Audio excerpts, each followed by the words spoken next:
The next item of business is a members' business debate on motion 4048, the name Stuart McMillan, on Commonwealth Day 2017. This debate will be concluded without any questions being put. Can I ask members to leave the chamber quietly? Those members who wish to speak in the debate, please press the request to speak buttons now. And I call on Stuart McMillan to open the debate. Mr McMillan, 7 minutes or thereabouts, please. Thank you very much, Presiding Officer. Presiding Officer, last week we had International Women's Day. On Friday it's St Patrick's Day, and on Monday of this week we had Commonwealth Day. Like the celebrations of the global achievements of women and the usually more exuberant affirmations of Irish identity, Commonwealth Day is marked across the globe, and not only in the 53 member countries of the modern Commonwealth. Commonwealth Day is an opportunity for individuals, communities and organisations to promote the Commonwealth's shared values of peace, democracy, equality, and to celebrate the association's rich diversity.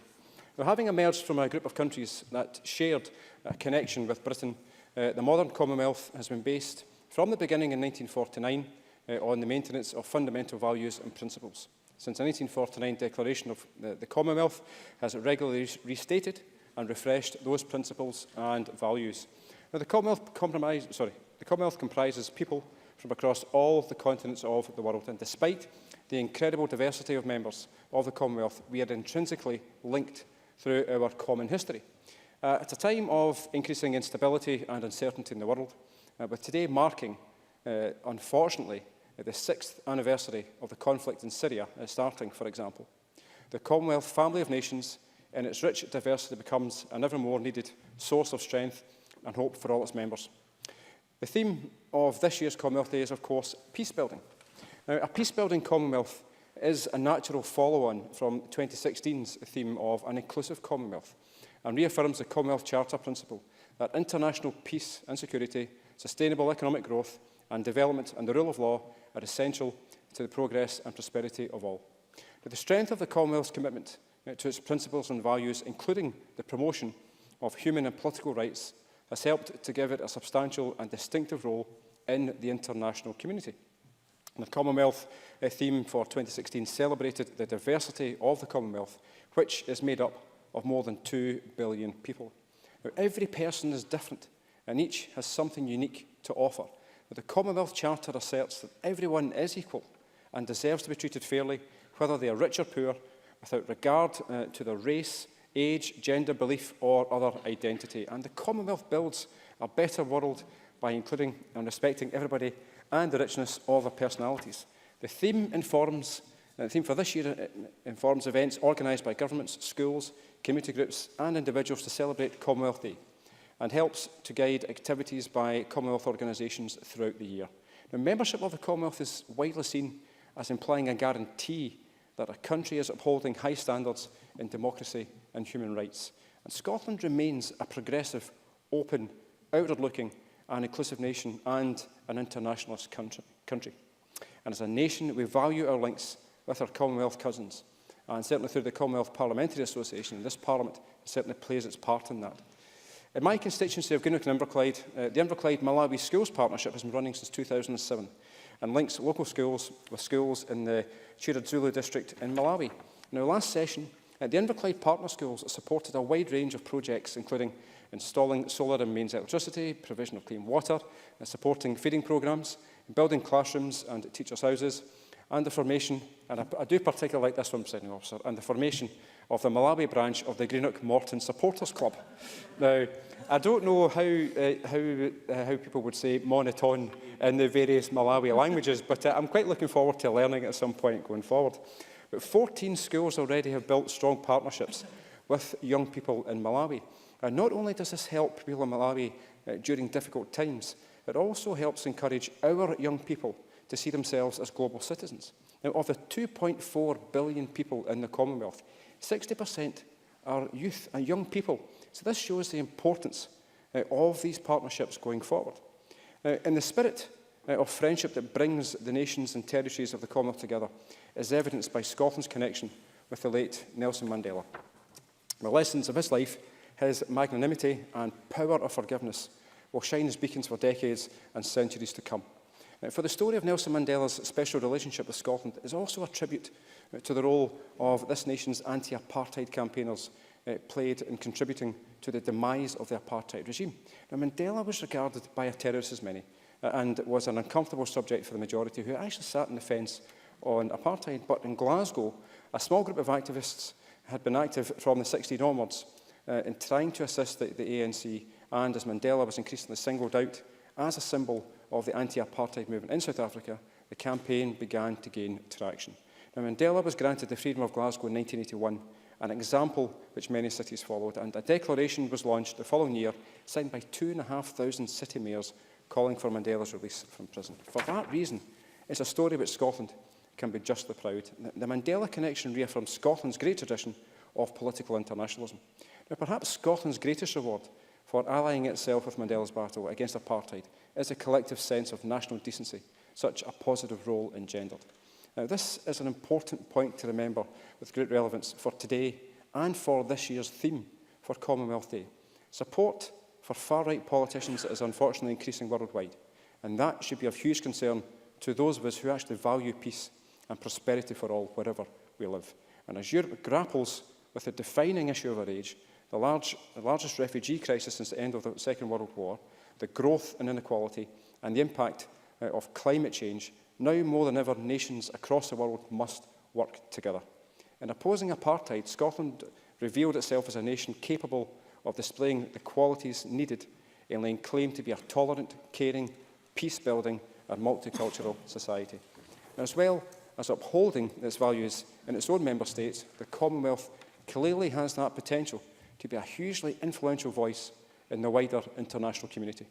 The diversity of the Commonwealth, its membership taking in some of the smallest states in the world, as well as some of the largest, and including both very poor countries and some of the richest, must be seen as a particular strength. It's important, therefore, Presiding Officer, that we continue to affirm our commitment to work together as a diverse community of nations, individually and collectively. Thank you very much. Thank you very much, Mr Macmillan. Well, Margaret Mitchell, to be followed by Kenneth Gibson. Ms Mitchell. Thank you, Deputy Presiding Officer. Commonwealth Day is officially celebrated annually on the second Monday in March, and the Scottish Parliament holds a debate to recognise the importance of the Commonwealth as soon as possible thereafter. So I thank Stuart Macmillan for using his members' debating time to bring this motion to the Chamber this evening. The theme for Commonwealth Day this year is a peace-building Commonwealth. And in this time of world uncertainty and instability, this theme is particularly relevant. The Commonwealth is a family of 53 nations stretching across all continents. It's a unique organisation of members with a shared history, eminently suited to work together to deliver that peace-building objective. The values and aspirations which unite the Commonwealth are democracy, human rights and the rule of law. The Commonwealth Parliamentary Association was founded in 1911 and consists of 180 branches which operate across 9 regions, of which our BMIR branch, the British Isles and Mediterranean region, is one. In October 2016, the 7th Secretary-General of CPA, Akbar Khan, took up his post, and since then he has hit the ground literally running. And it's therefore an honour for our branch that within months of his appointment to this demanding job, he has chosen to be here in Scotland to listen to this Commonwealth debate this evening. And that Dr Chowdhury, Chair of CPA, has been here in Parliament today meeting with MSPs. The SPA's remit is to connect, develop, promote and support parliamentarians in order to identify good governance and implement the values of the Commonwealth. Enabling good governance and peaceful transition of power is clearly crucial if international peace and security is to be maintained. And here, for the remainder of the time available to me, I want to focus on my remarks on the Commonwealth Women's Parliamentary Association, which was founded in 1989 to increase the number of female elected representatives in parliaments and legislatures across the Commonwealth, and ensure that women's issues are brought to the fore in parliamentary debate and legislation. As a member of the CWP BIMR steering group, last month I took part in the International Working Group of CWP at Wilton Park in Sussex. Wilton Park is a very special conference centre which promotes peace and reconciliation, and it was against this backdrop of consensus building that the working group met and took important decisions which embody Commonwealth Day's peace building theme. Increasing female representation in the Commonwealth parliaments is CWP's main goal, but the working group, taking into account the huge diversity and complexity of the issues facing parliamentarians in the CWP member states, also focused on our key agreed priorities for the next 3 years. These included ending violence against women by adopting a zero-tolerance approach to it in whichever form it takes. Crucially, it was stressed that tackling this issue must be recognised not as an additional spend, but rather as an investment in promoting peace, stability and economic growth. In conclusion, Deputy Presiding Officer, parliamentarians throughout the Commonwealth are keenly aware that tackling this issue of violence against women, wherever it takes place, whether in the home, in war zones or in the worrying levels of abuse directed through the internet, is an essential prerequisite to strengthening international peace and security, and that through the effective work for cooperation, the Commonwealth CPA and CWP are ideally placed to take the lead in ensuring that message is heard loud and clear. Thank you very much. I call Kenneth Gibson, to be followed by Joanne Lamont. Mr Gibson. Presiding Officer, I would like to thank my colleague Stuart McMillan for securing this debating time. Since its creation, the Commonwealth has aimed to secure democracy and peace in its member states by promoting values of tolerance, respect and understanding. And the theme of this year's Commonwealth Day is a peace-building Commonwealth, which invites us to reflect on the current state of peace and security within each member state and collaborate even more together on issues of mutual interest. The Commonwealth is a unique international organisation with a fundamental belief in freedom, composed mainly of former component parts of the British Empire. But countries that were never under British rule, such as Mozambique and Rwanda, also see the value of joining and have done so, as has Francophone Cameroon. In the world of sport, nations and territories, no matter how small, can compete in the Commonwealth Games, with Tristan da Cunha, St Helens and Naye, population 312, all sending competitors to the 2014 Glasgow Games. I'm sure we all recall those games very fondly, with Scotland competing in its own right, unlike in the Olympics, doing tremendously well, winning 19 golds, coming fourth, well out of proportion to our population in comparison to Australia, Canada and England. In my constituency, the lasting legacy is a unique new state-of-the-art sports facility at Sports Scotland's National Centre in Inverclyde Largs, which will open in a few short weeks and help to nurture our future sporting talent. A free association, the Commonwealth does not impose any legal and economic obligations, and each member can withdraw at any time without facing sanctions. But what sets it apart from other intergovernmental organisations is the diversity of member states. From republics and monarchies to small Pacific islands to India, Australia and Canada, the Commonwealth's mission is to build bridges, allowing smaller nations to sit down with their larger counterparts as equals. The Commonwealth offers the opportunity to the least developed member states to negotiate bilateral agreements with more developed countries. In this way, many benefit from strong economic support from the richest Commonwealth member states. However, Commonwealth trade not only helps poorer members, also brings benefits to all members, including here in the UK. Our most important Commonwealth economic partners are Australia, India and Canada, who together invest billions of pounds in the UK annually, the direct result of our strong Commonwealth bonds. Every year, the Commonwealth supports many cultural and economic projects between member states at every level. As a member of the cross-party group in Malawi, I warmly support the Scotland-Malawi partnership, which is a perfect example of the bridges which exist between Commonwealth nations. The partnership celebrates more than 1,000 civic links between all 73 Holyrood constituencies and Malawi, and the University of Edinburgh estimates that as of last year there are more than 94,000 Scots actively involved in these projects.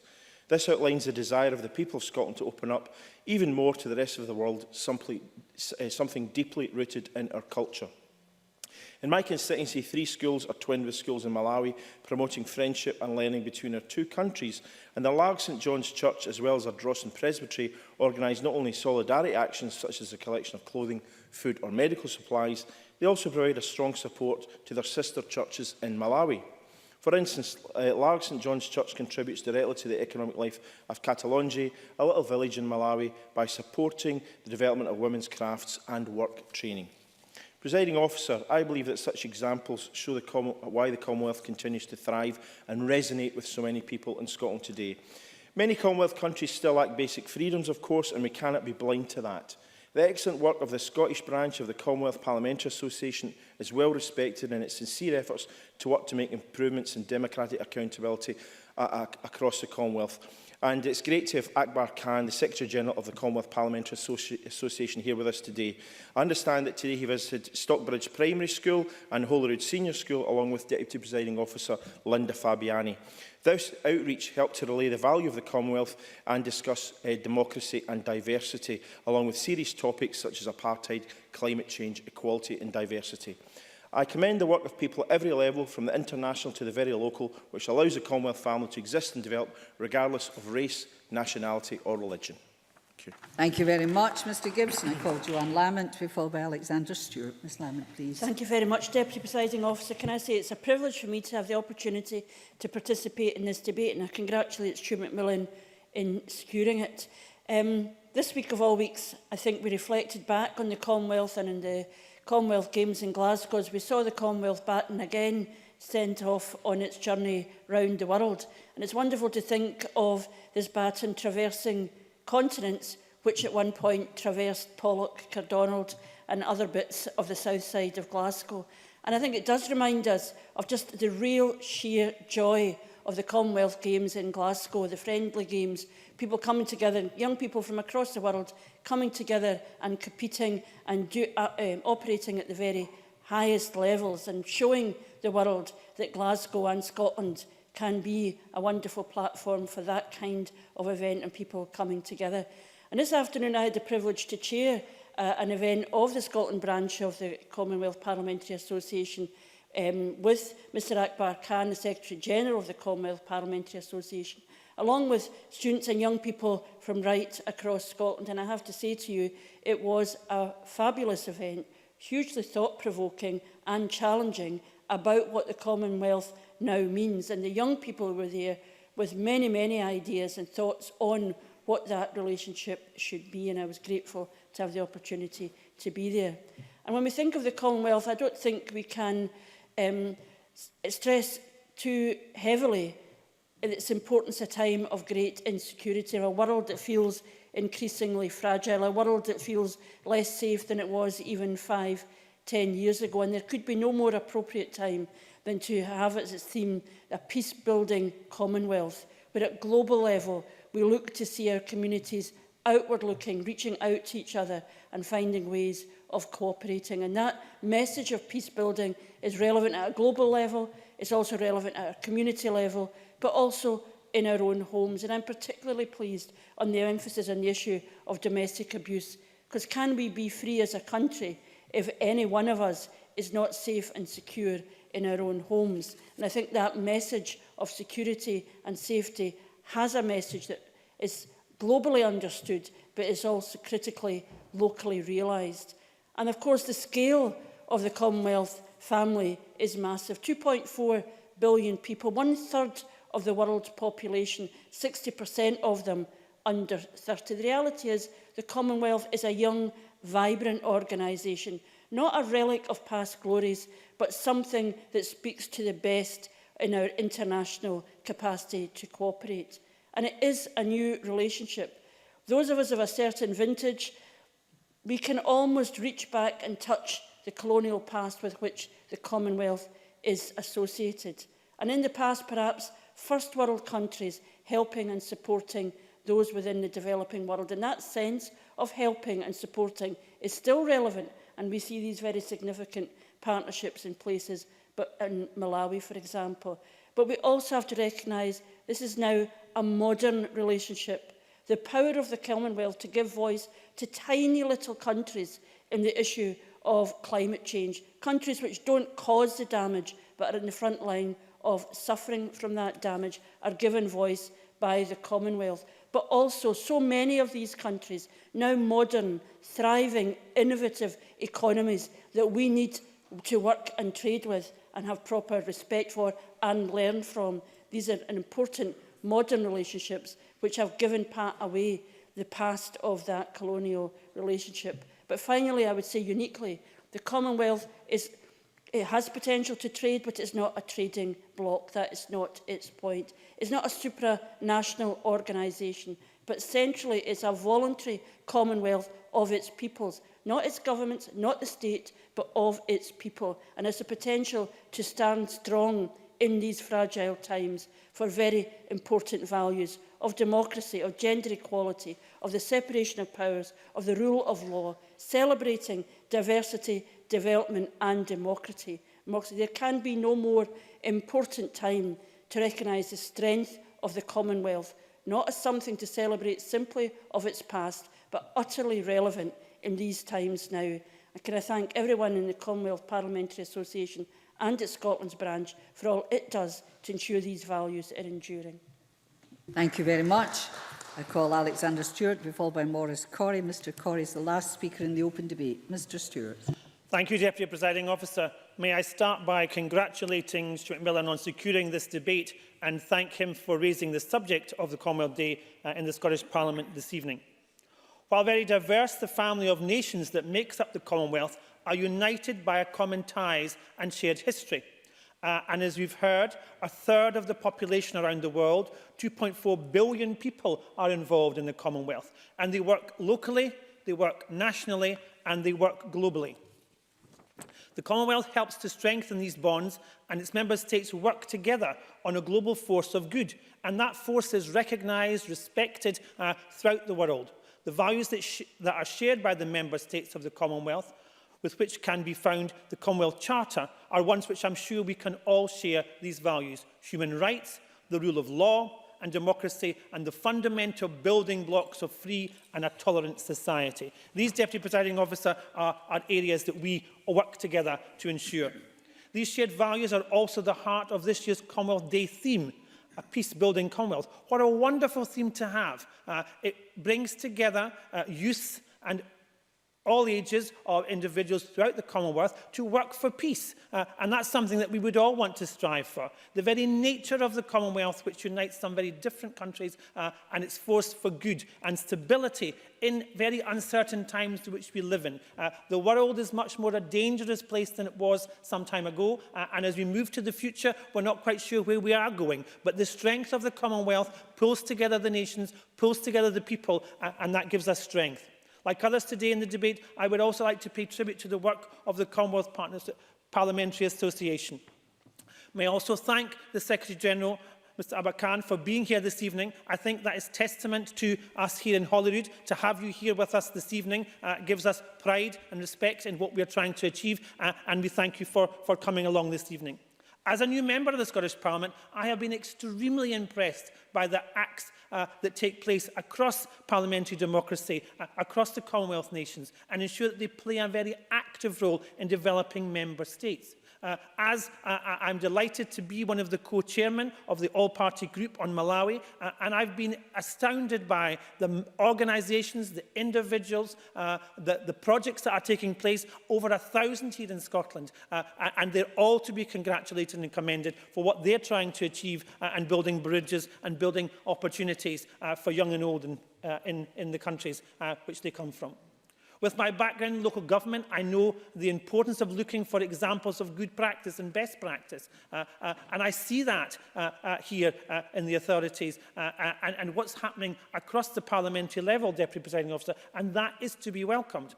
The exchanging of information, the sharing of experiences among members and different legislative access to the Commonwealth gives profound positive impact on parliamentary democracy.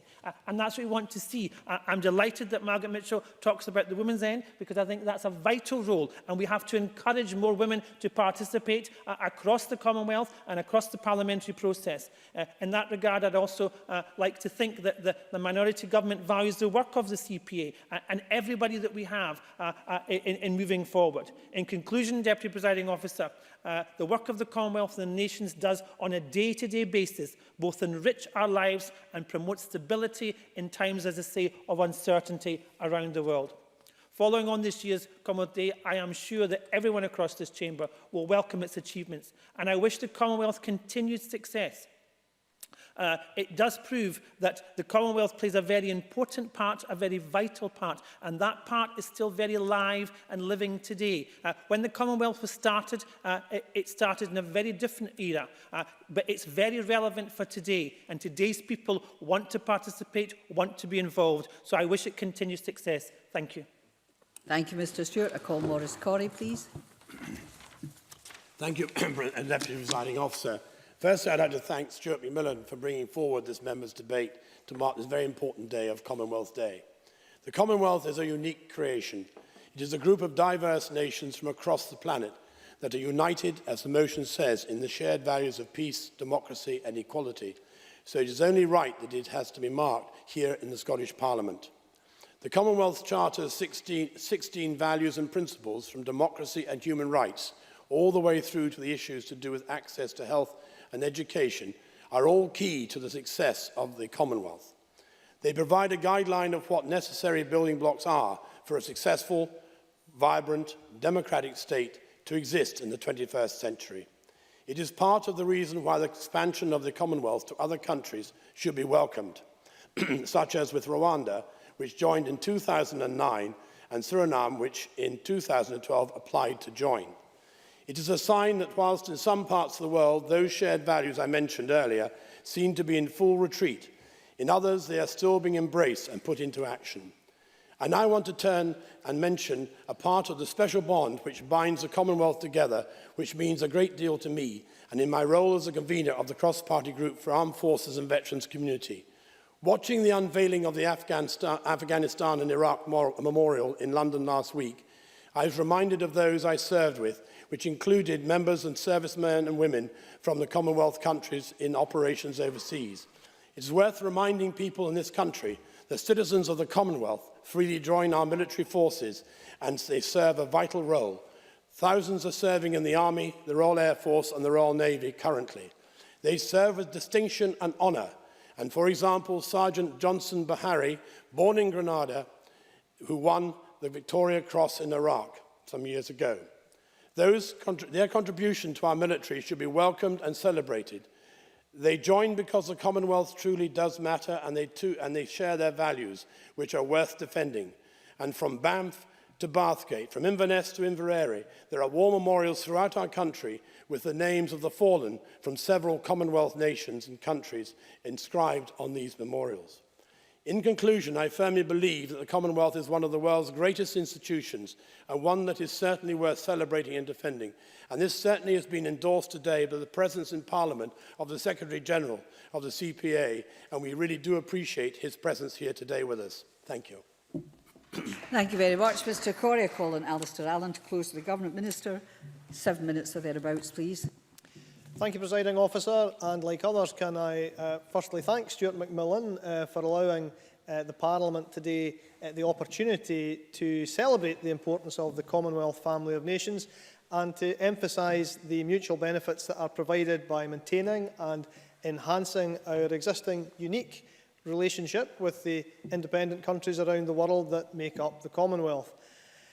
Can I give apologies from the Cabinet Secretary Fiona Hislop, who would be here but for a long-standing engagement, and also can I, like others, welcome to the gallery Mr Akbar Khan, the Secretary-General of the Commonwealth Parliamentary Association, and likewise pay tribute to the very important work that that organisation does.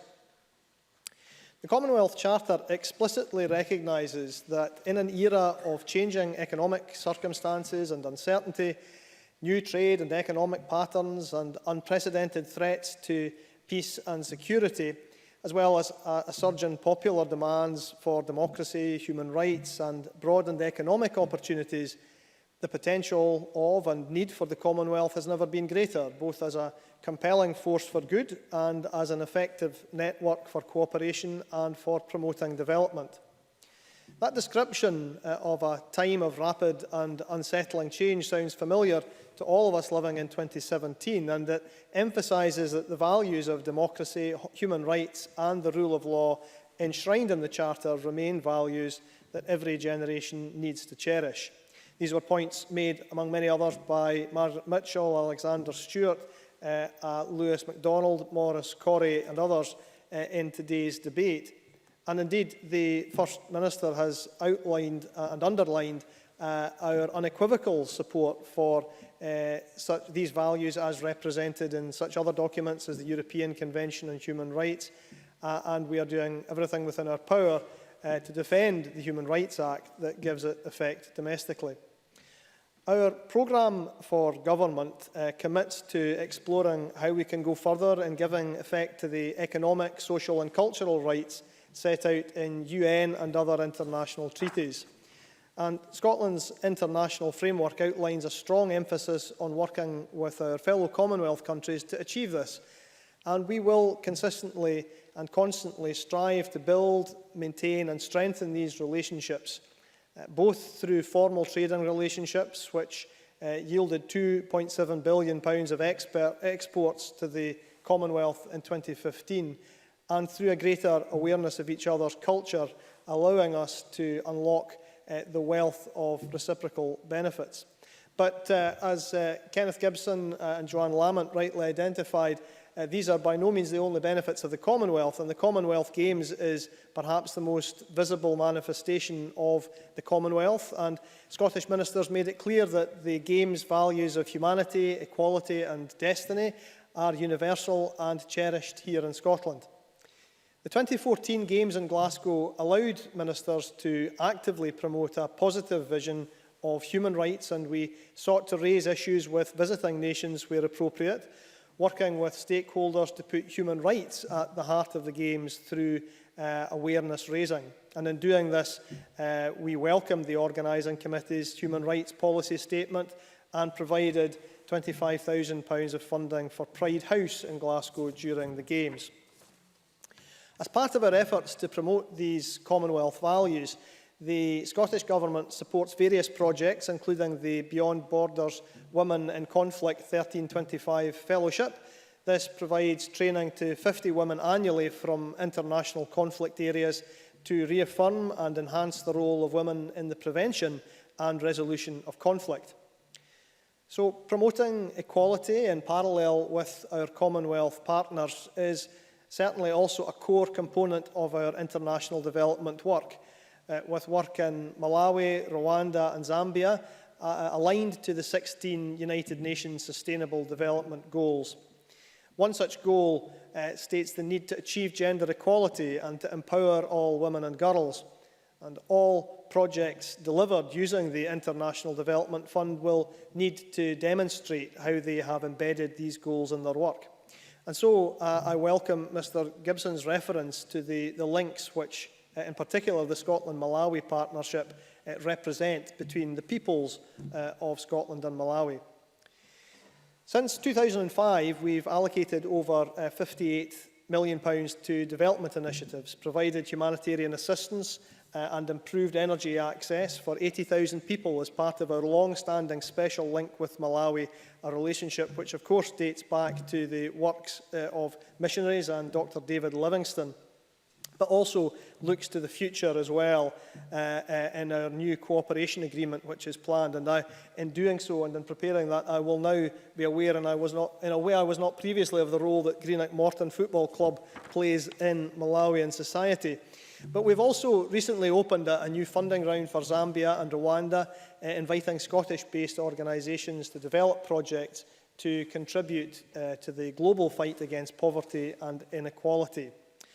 Our work in India and Pakistan further strengthens our commitment to sustainable development, with the Scottish Government working with Scottish and local partners in areas such as clean water, sanitation and sustainable energy.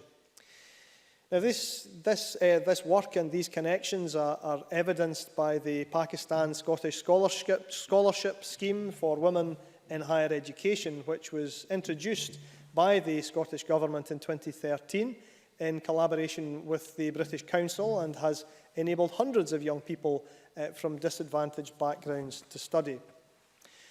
So, as a number of members have alluded to, we live in somewhat uncertain times, and as the United Kingdom progresses towards its exit from the European Union, it becomes even more important to maintain and strengthen the relationships with independent countries across the world, which comprise the Commonwealth, and to strengthen the friendships that exist between the peoples of the Commonwealth.